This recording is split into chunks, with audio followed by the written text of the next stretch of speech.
So I know I said I was only going to do one manga at a time, but I was having serious Vinland Saga withdrawals, so I made a purchase and got Vinland Saga Book 4, and Book 5 is on the way. I also got my knife so I can pretend to be Thorfinn here while I talk to you guys, which actually might be kind of dangerous, so maybe I shouldn't do that so much. I'll just keep that there for when I need to go on a vengeance quest. But I know that it's been a long time since I reviewed Vinland Saga, and I kind of reviewed the anime as a whole, which kind of made up for Book 4 because everything that happens besides the last chapter in here happens in the anime. But I figured I would do a true proper manga review so that I can keep a consistency with all the reviews that I have of Vinland Saga, and that way, see if there are any inconsistencies or differences in the manga version as opposed to the anime version, and then maybe have a chance to better deep dive as to a couple of the major things that happen here. So this is the finale. Also, I say this every time, but I love the hardcover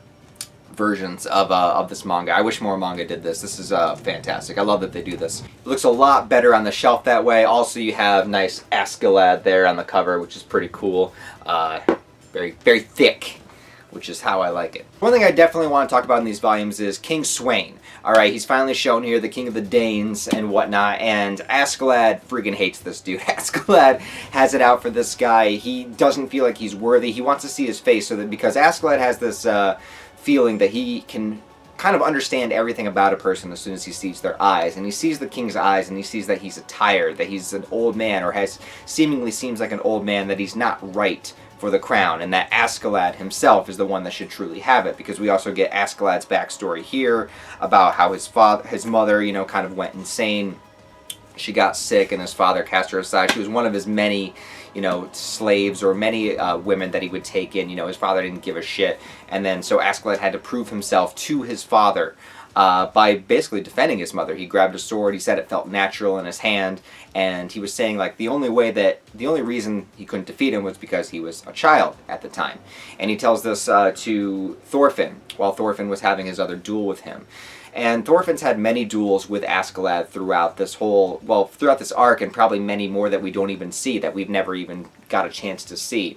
And every single time, Thorfinn loses with flying colors. In fact, he loses even while Askeladd doesn't even have a weapon. And I talked about before this Stockholm Syndrome thing, where there is sort of a parental bond here in a way, even if it's an abusive fatherly figure. Askeladd still kind of fits that void of a father that Thorfinn, lost ironically, at the hands of Askeladd.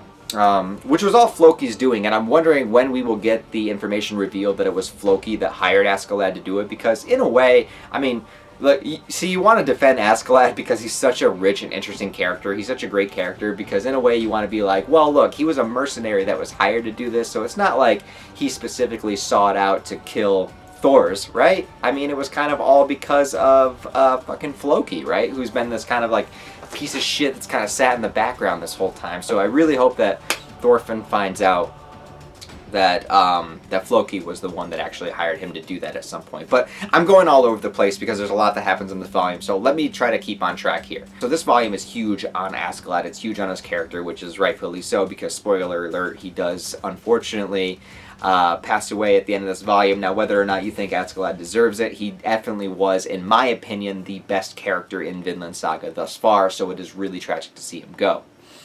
But beforehand, we get a couple of things. One is his battle with Bjorn, because Bjorn was injured to the point where he probably wasn't going to make it, and so he wanted to have a warrior's death, which is really, really sad when you think about it, because he could have just kind of had a nice peaceful death, but that wouldn't have satisfied who he was as a person, because in this Viking age we have this whole idea, this sort of however you want to feel about it, however you want to feel about the the religions of the Vikings and whatnot, a lot of it seemed to be propaganda in order to get people to be okay with the idea of dying in battle, because they were battling so much.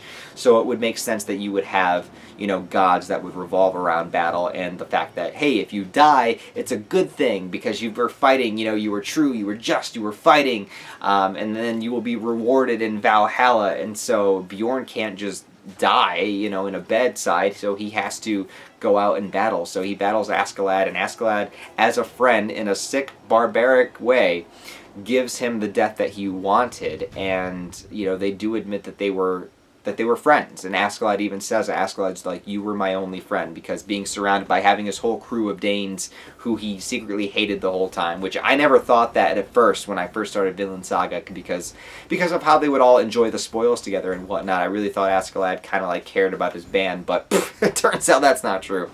He didn't give a shit about them, but he gave a shit about Bjorn. Bjorn was his right-hand man, and Bjorn was the guy that he could kind of confide in as much as Askeladd could confide in someone, because he was always keeping secrets from everybody, but and even Bjorn. But Bjorn was the one he could talk to the most out of everything. So the way that happened, and the fact that Askeladd kills him and tells him that he was his only friend, it's just this kind of, it's really sad, because like it didn't have to be that way, but it had to be that way. You know what I mean? Like, because of who they are and the world that they live in, that's what it had to be. But it's really sad because, you know, if they could step away from that, if you could get rid of this whole Viking thing, get rid of all the violence and whatnot, which is, you know, the pacifism, which is a theme of the series and whatnot, they could have just been friends. You know, they could have just been friends, but there was that whole aspect.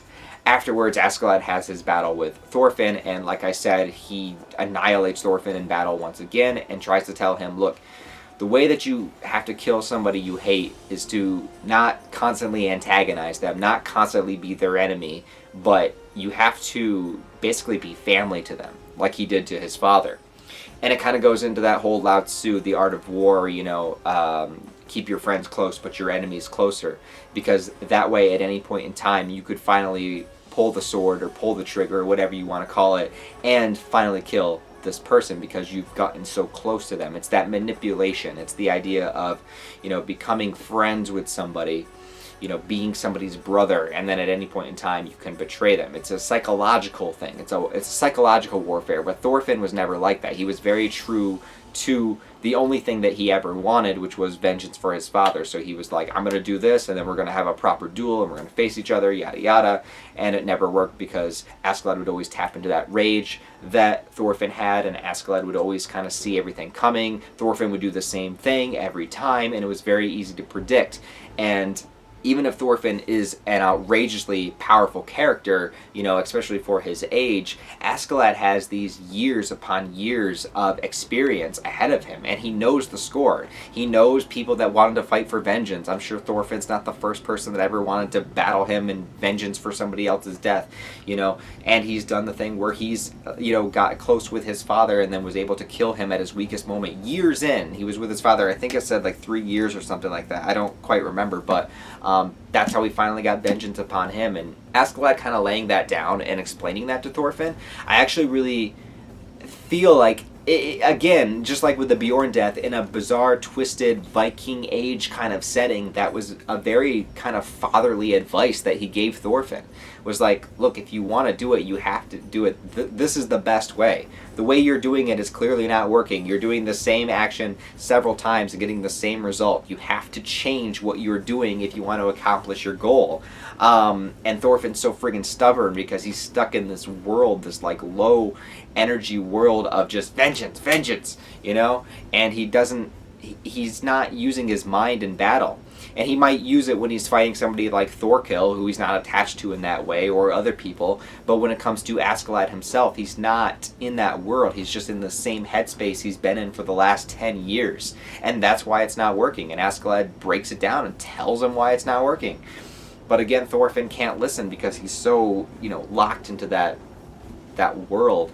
And it's so crazy how the story kind of evolved, in the fact that Thorfinn's kind of like an afterthought in a way, with everything that, because it goes, you know, we're dealing with royalty here, we're dealing with Prince Canute, we're dealing with Askeladd, we're dealing with King Sweyn, and Thorfinn's kind of just, again, stuck. He's been stuck in the same world for 10 years, but everything is evolving, everything is changing, the whole world's changing around him. Askeladd's being a part of that change. Askeladd's bringing Thorfinn in to be a part of that change, but he doesn't care. So with Askeladd's death and everything that happens here, you know, he is put into this crazy position. And I love everything that happens here. I love how this arc ends. I love how the anime ended and how the manga ends here with this arc.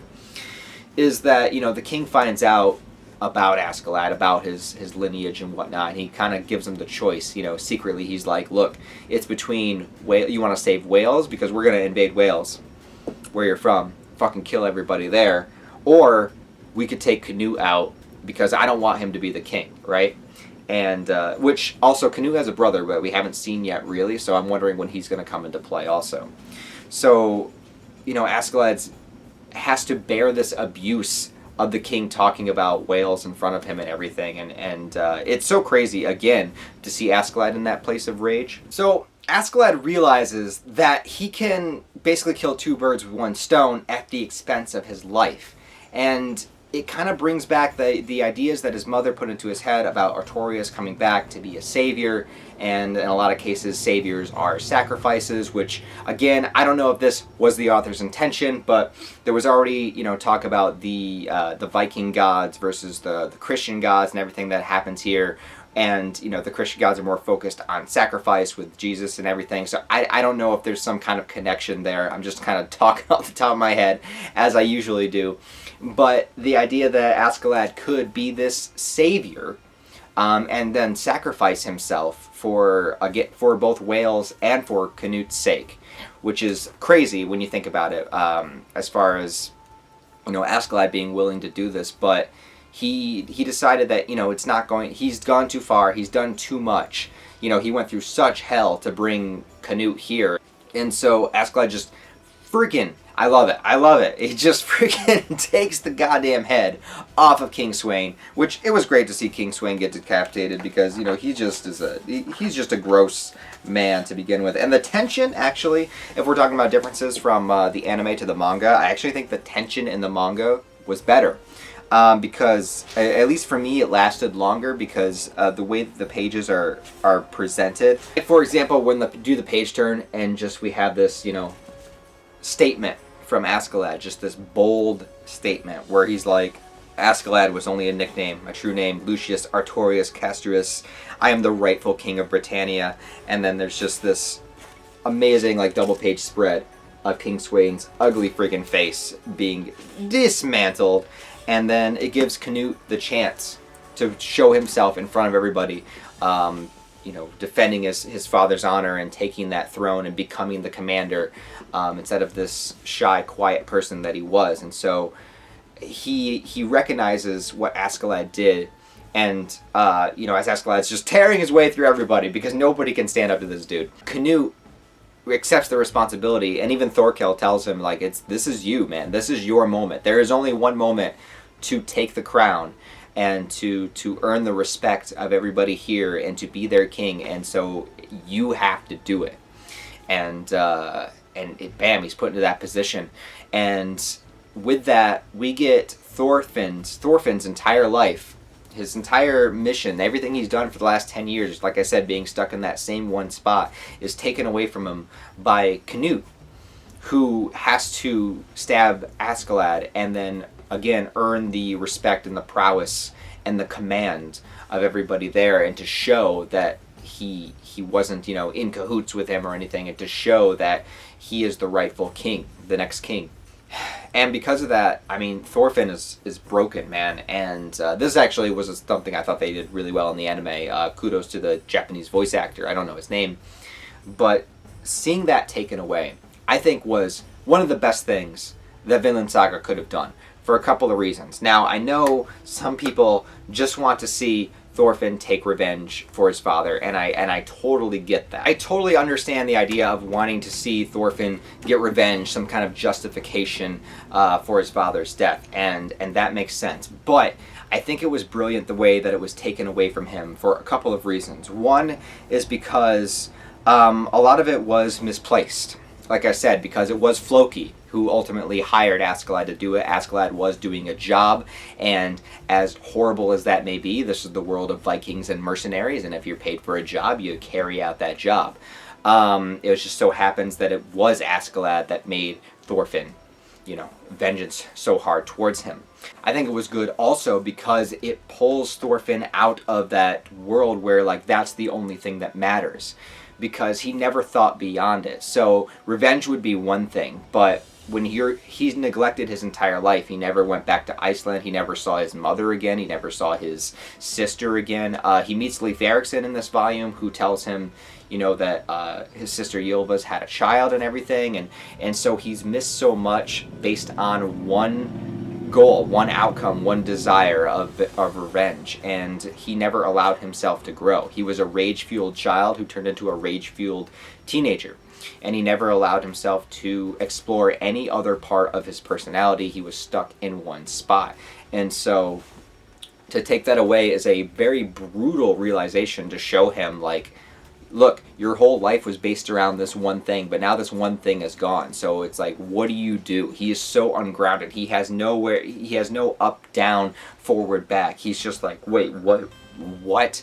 You know, so hyper focused on one thing. And I think that is a great starting point for a character's development, where you have them so focused on a goal and you just rip the goal away from them. So instead of having like your protagonist of the story, like, I'm going to do this one thing, and then, you know, the story slowly builds around them getting stronger and better and smarter in order to do this one thing. With Thorfinn, this takes the absolute opposite approach, where him wanting to do this one thing has destroyed him as a person, and now this one thing is gone. So you were left in the spot of like, what do I do? You feel like you've lost purpose. You know, Thorfinn's going to feel like he lost his purpose. He lost his dignity. He lost the last 10 years have meant nothing. He spent 10 years battling with these Vikings, doing different battles, killing people, burning down that woman's house in volume 2 or whatever it was. He's done all of these things for the purpose, for the final end result of killing Askeladd. And now that that's gone, he has to realize that the last 10 years of his life have been virtually meaningless, which is just like a terrifying bombardment of a realization for a character, which I think is fantastic. And I don't think enough series really put their main protagonist through something like that, or an idea like that, where it's like, you know, everything you've fought for, everything you've done, every horrible action you've done, it doesn't mean anything. It means nothing.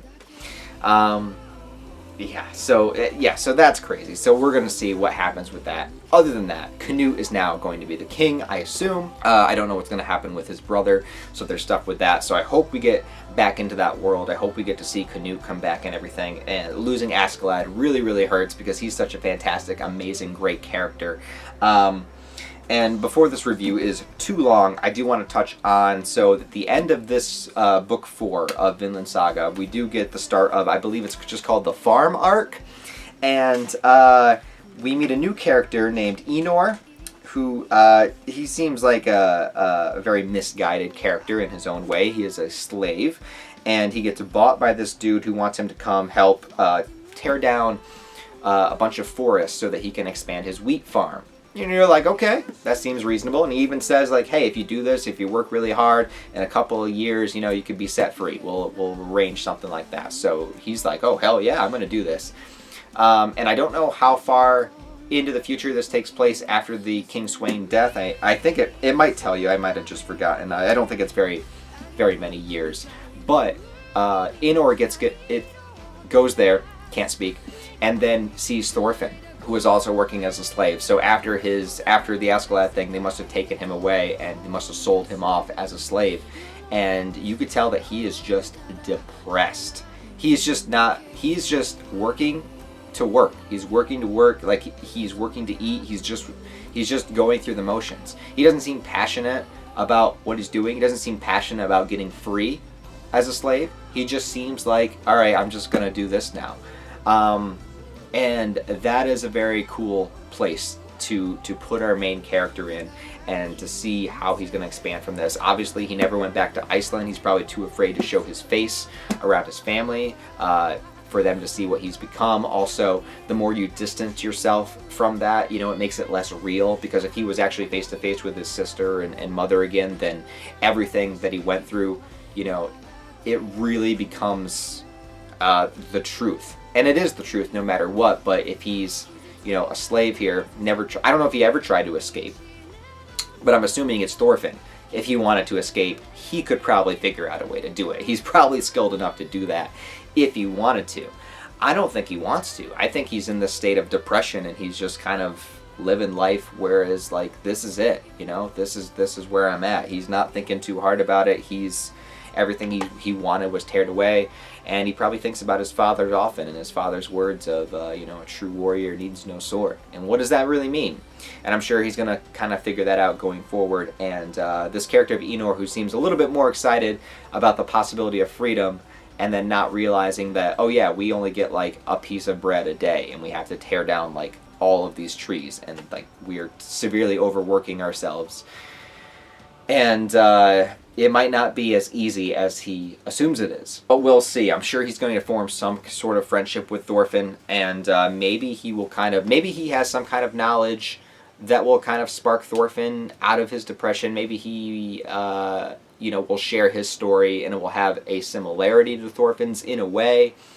But I don't know. I'll see going forward. So I'm very excited to continue Vinland Saga. I've been having Vinland Saga withdrawals, like I said, so I needed to read more of the manga, and I'm super excited to go forward. So what do you guys think? Tell me your thoughts, comments about Book 4 down below. Tell me all of your thoughts about Askeladd and how you feel about that, how you felt about loud cars, how you felt about Thorfinn's goal being ripped away from him the way that it was. Do you think it was good for his character like I do? Do you wish that he actually did kill Askeladd? Let me know all that down below.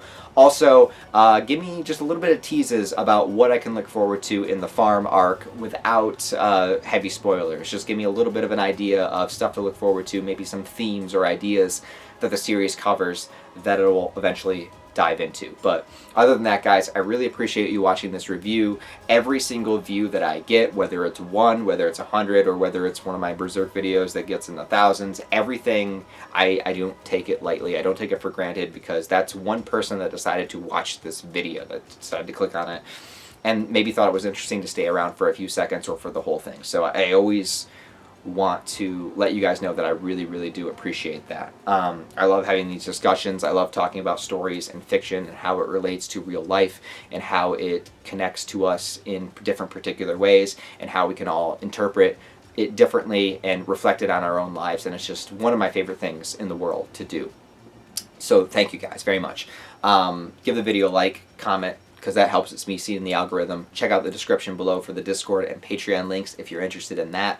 Other than that, guys, I hope you have a wonderful day, and I'll see you in Book 5.